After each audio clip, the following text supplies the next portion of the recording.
ओम विघ्नेश्वराय वरदाय सुरप्रियाय लंबोदराय सकलाय जगत्हिताय नागायनाय स्तुतियज्ञ विभूषिताय गौरीसुताय गणनाथ नमो नमस्ते। या श्री स्वयं सुखिदिनां भवनेश्वलक्ष्मी पापात्मनां कृतिदयां हृदये सुबुद्धि श्रद्धा सदां कुलजना प्रभवसलज्जा तां त्वां नतास्म परिपालयते विश्वम्। नमस्कार, स्वागत है आपका आचार्य वाणी में। मैं आचार्य डॉक्टर विक्रमादित्य आपके साथ हूं और आज का विषय हमारा है कुंभ राशि। 6 तारीख का दिन मंगलवार का अवसर है। तृतीया और चतुर्थी का योग बन रहा है, चतुर्थी क्षय हो रही है और इस दिन दिल्ली के पंचांग के अनुसार से चतुर्थी क्षय जो दिखा रहा है, लेकिन योग बहुत बढ़िया बना हुआ है।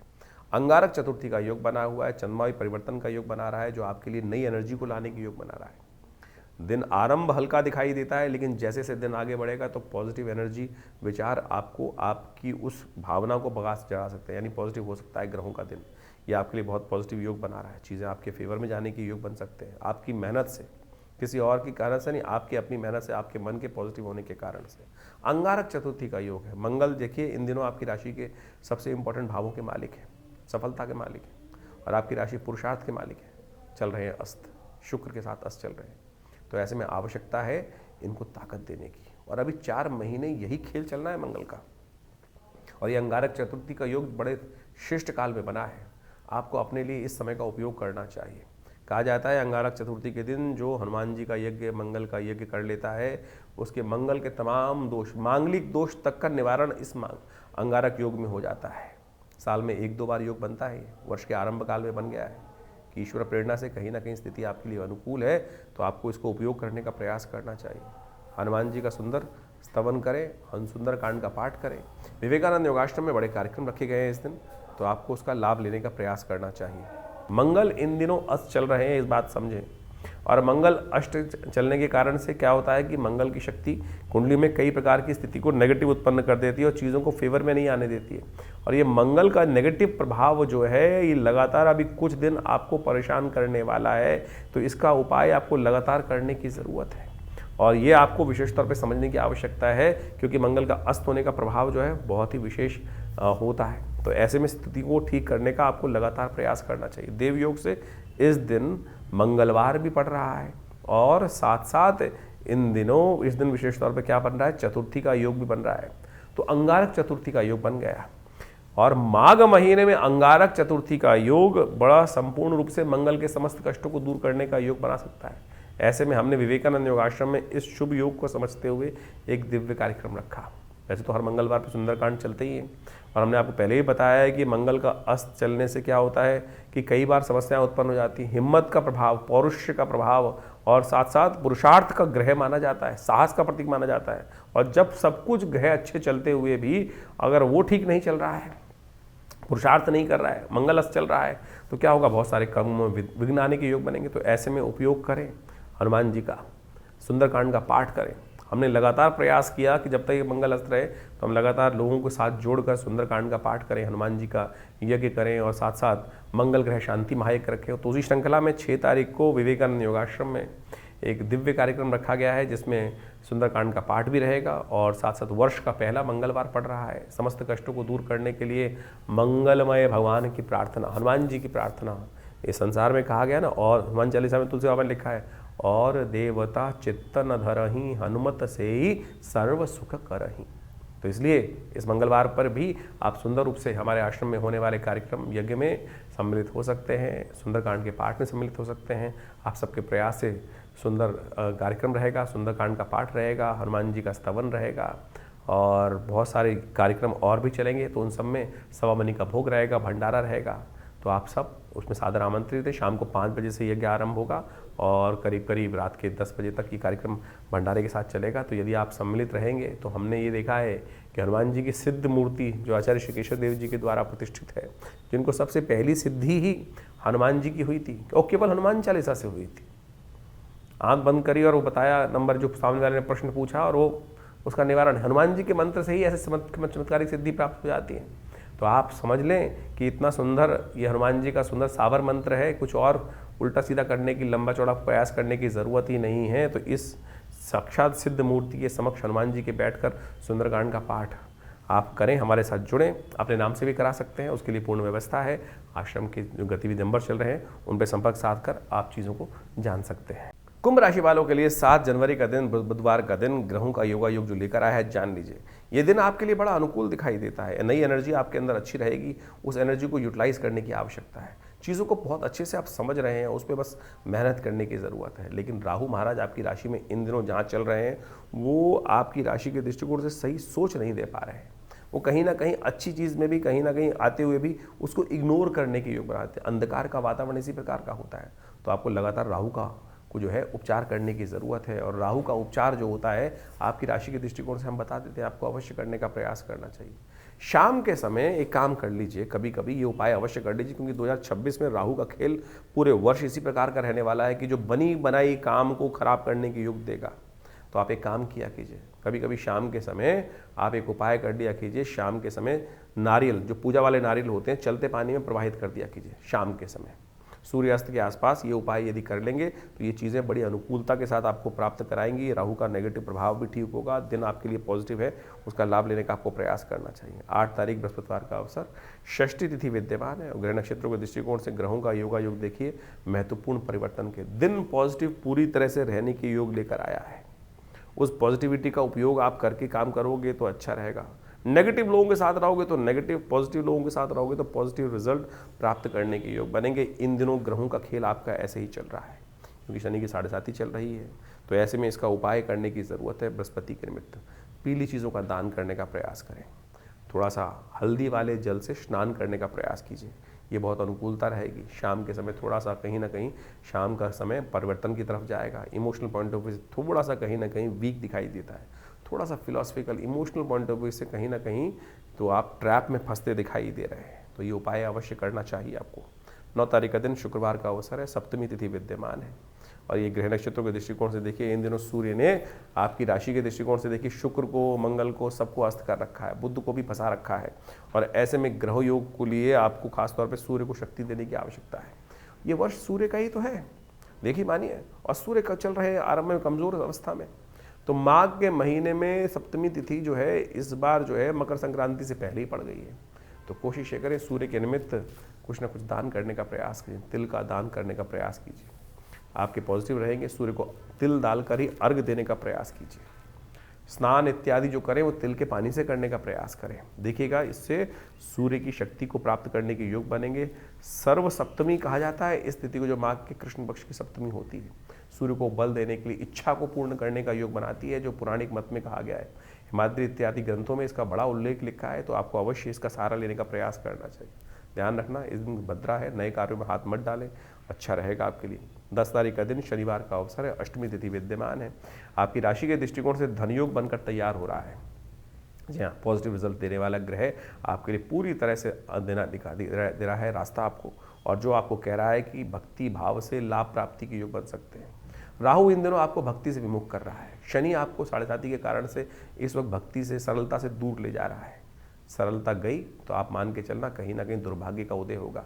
ग्रह धनयोग तभी देगा, जो भाग्य तभी जगाएगा, बृहस्पति की कृपा तभी प्राप्त होगी, गुरु की तभी प्राप्त होगी जब आप भक्ति की तरफ, सरलता की तरफ जाएंगे। तो इसलिए सरलता तब आती है कि जब व्यक्ति अपने आप को छोड़ देता है उस परमात्मा के बल पर कि अब तेरे सहारे, तू ही संभाल।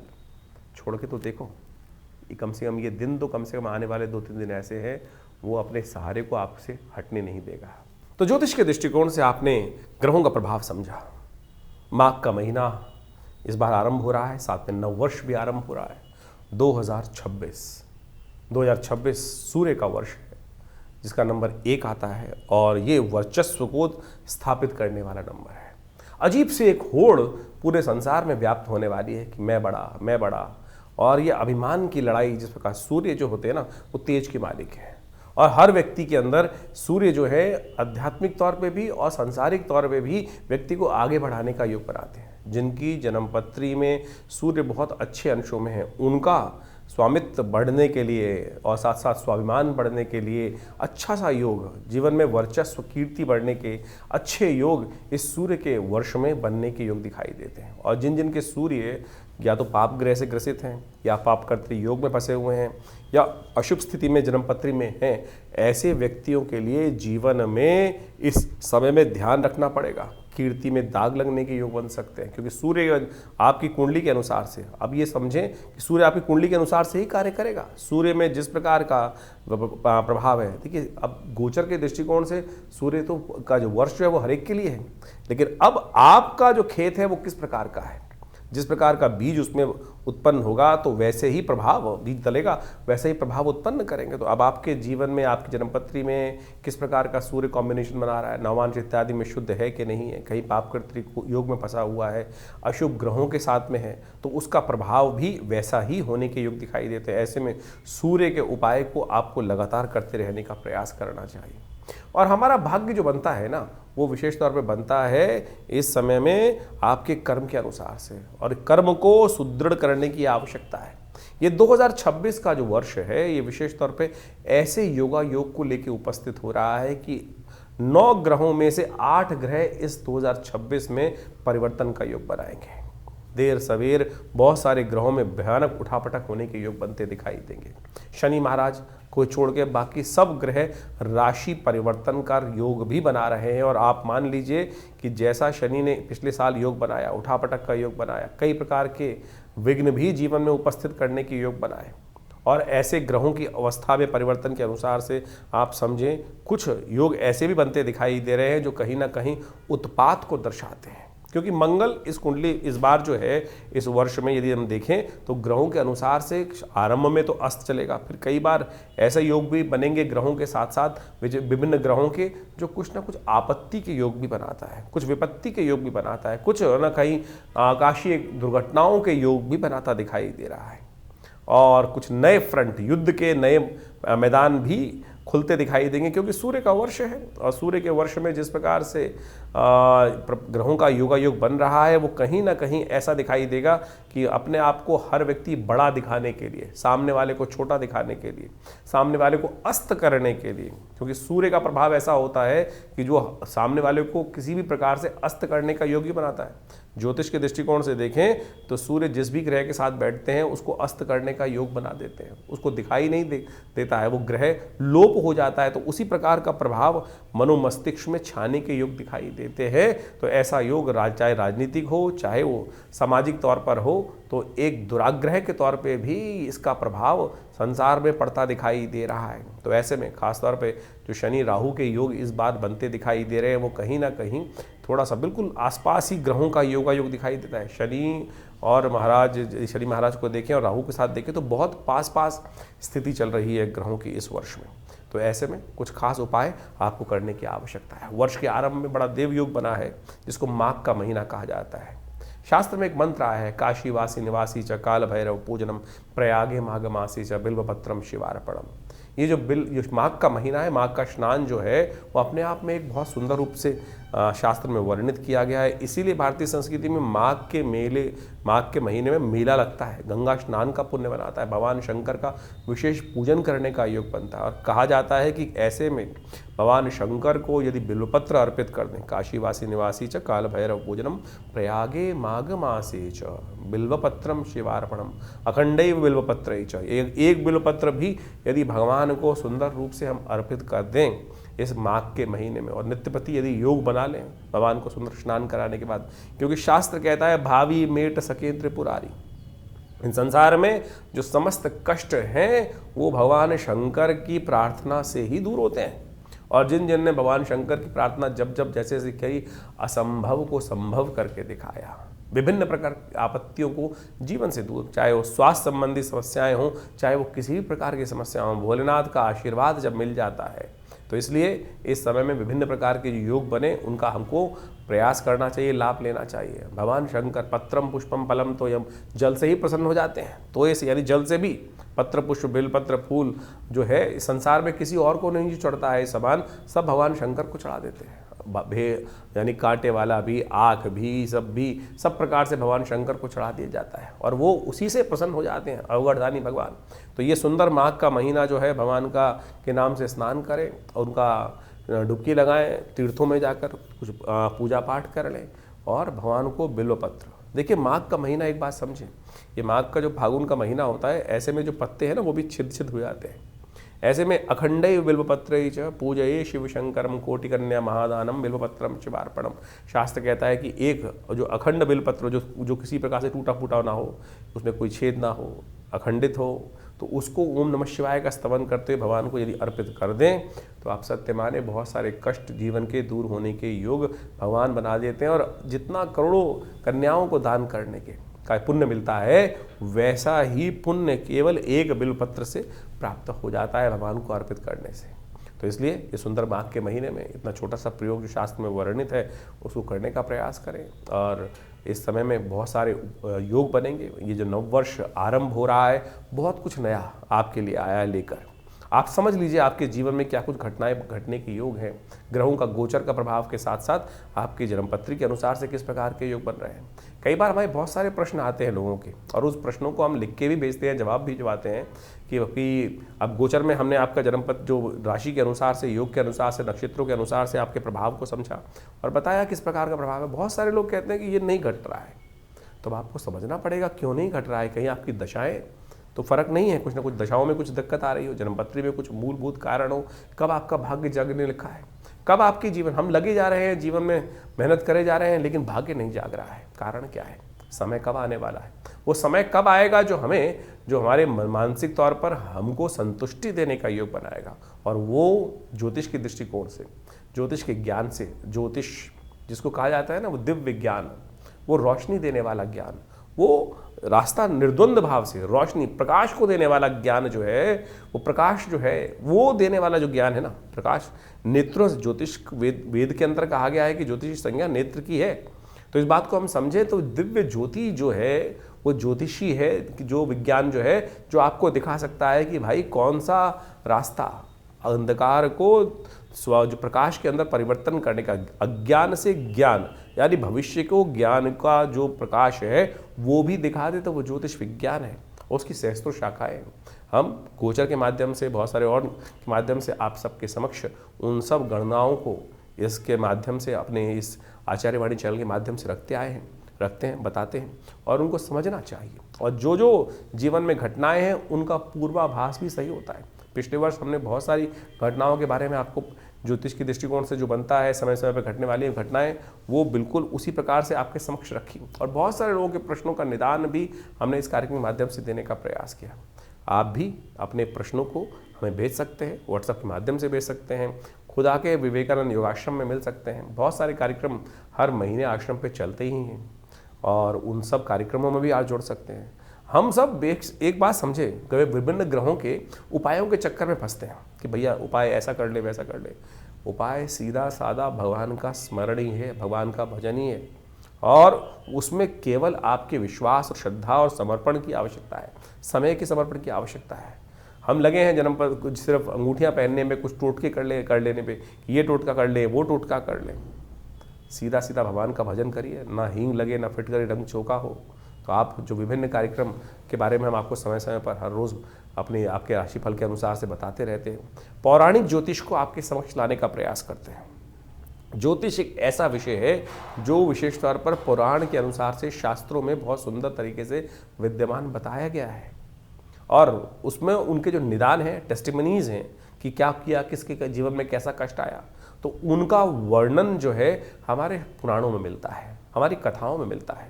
और उन कथाओं से ही क्या होता है कि आप जब पंचांग देखेंगे तो हर रोज़ कोई ना कोई व्रत आता है, हर व्रत की कोई ना कोई कथा है, वो किसी ना किसी पुराण में लिखी हुई है। वो कथा है क्या?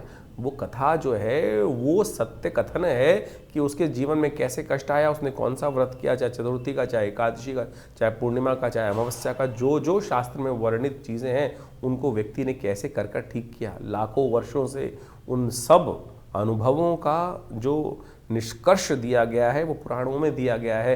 हम उसी को माध्यम से, वैदिक ज्योतिष के माध्यम से, उन पौराणिक कथाओं के माध्यम से, उन पौराणिक उपायों के माध्यम से आपके समक्ष हर रोज़ की गणनाओं को बताते हैं।